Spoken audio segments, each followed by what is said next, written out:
Umando. Umando means what? Burying. Because we are beings toward death. We're not here that long. So the question becomes, what does it mean to be a featherless, two-legged, linguistically conscious creature born between urine and feces? That's who we are.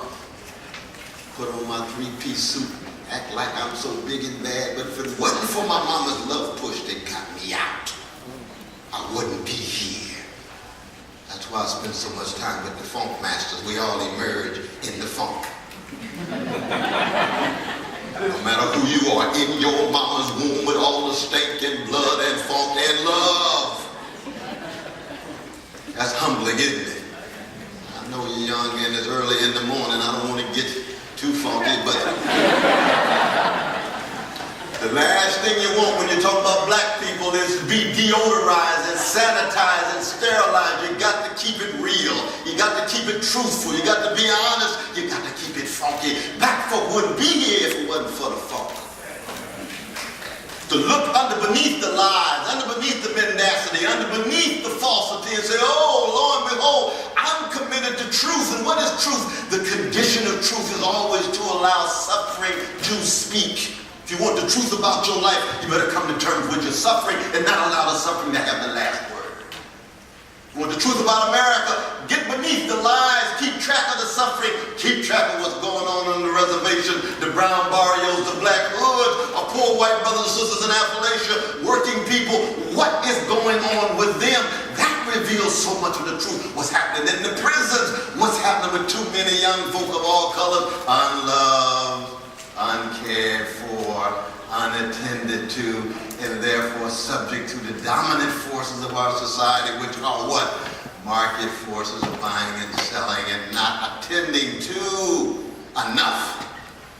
Fundamental issues that the great W.B. Du Bois raised: integrity, honesty, decency. Du Bois at 89 years, you all know the great W.B. Du Bois, right? Yeah. Give Brother Du Bois a hand.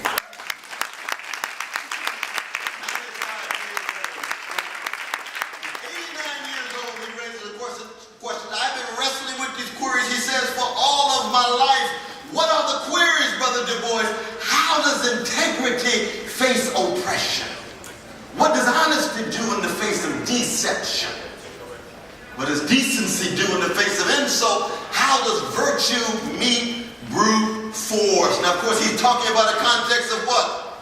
He's talking about a context of black people being terrorized and traumatized and stigmatized for 400 years, but not ever viewing ourselves solely as victims. We may have been victimized, but we're not victims solely. We are agents, we're subjects, we're willing to think for ourselves, we're willing to act for ourselves, and when we think for ourselves, we end up generating consequences and effects for everybody.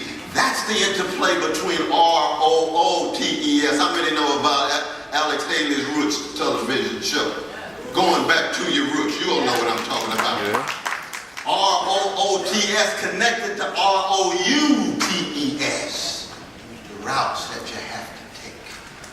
And when you don't know what your roots are, then you end up with misguided routes.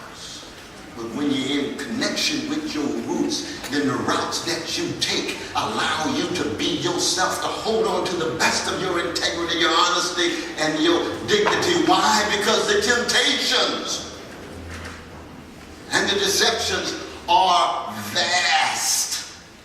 And you lose a sense of yourself.